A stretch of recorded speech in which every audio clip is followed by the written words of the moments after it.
Quatrième épisode, on est toujours sur le jeu des allumettes, mais cette fois-ci, on l'a complètement réécrit en langage orienté objet. Comme d'habitude, on va commencer par un petit rappel des épisodes précédents. Pour faire court, l'idée de cette série est d'apprendre à programmer en utilisant Python. Et comme on n'est pas là pour se prendre la tête, mais pour se faire plaisir en apprenant à programmer, je vous ai proposé de programmer des petits jeux. Donc, pour apprendre Python sans trop se prendre la tête, je vous avais proposé une mission de programmer un petit jeu, un jeu des allumettes, dont je vous rappelle maintenant les règles.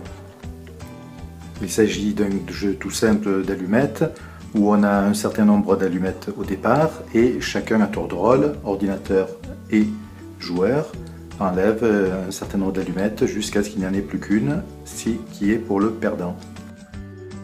Alors, la règle du jeu. Toute simple parce que c'est notre premier jeu, peut-être que dans le futur on aura des choses beaucoup plus compliquées, mais on va commencer avec un petit jeu tout simple, 30 allumettes au départ, chaque joueur retire un certain nombre d'allumettes à son tour, et celui qui doit retirer la dernière allumette, parce qu'on est obligé d'en retirer au moins une, et bien le dernier, il a perdu. Non, j'ai pas dit combien. En fait, on est obligé d'en retirer au moins une, et au maximum le double de ce que le précédent a retiré. Bon, s'il y a Paul et Gérard qui jouent, Paul il en retire 2, ben Gérard après il peut en retirer entre 1 et 4.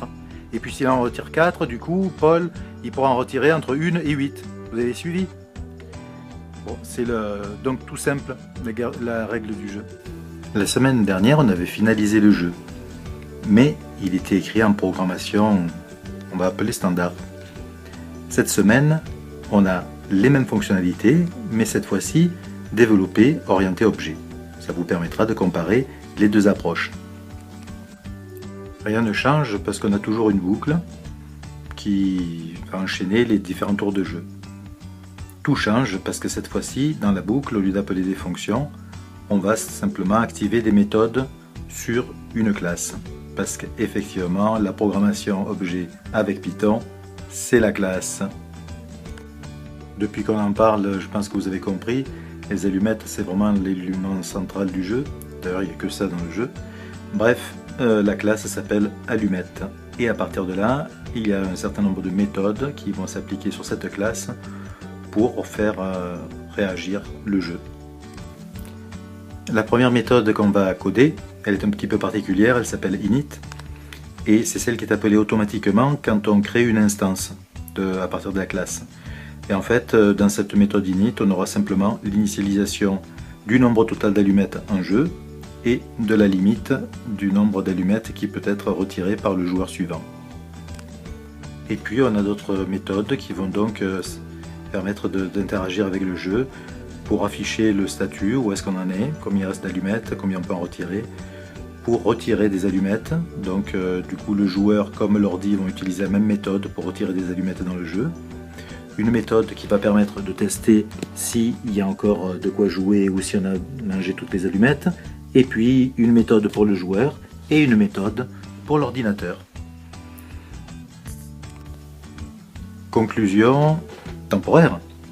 Le jeu maintenant, la boucle de jeu me semble plus claire, plus facile à comprendre. Et le zen de Python, c'est bien ça, c'est d'avoir du code qui est facile à comprendre et qui ne demande pas d'aller décoder des astuces ou des choses particulières.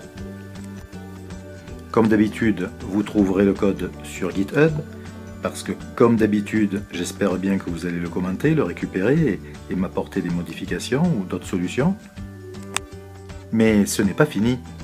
Notre jeu maintenant fonctionne, il est programmé orienté objet et de manière assez synthétique, donc il va être facile de le faire évoluer, parce qu'on va le faire évoluer pour le rendre graphique. Parce que quand même, jouer sur le terminal, ça date d'un autre âge. Donc, le challenge, pour la prochaine fois, c'est de refaire ce jeu, ou plutôt de le faire évoluer, pour utiliser une interface graphique, où cette fois-ci, on jouera avec des images d'allumettes sur lesquelles on cliquera. Donc, à vos claviers, j'ai peut-être mis la barre un peu haut sur...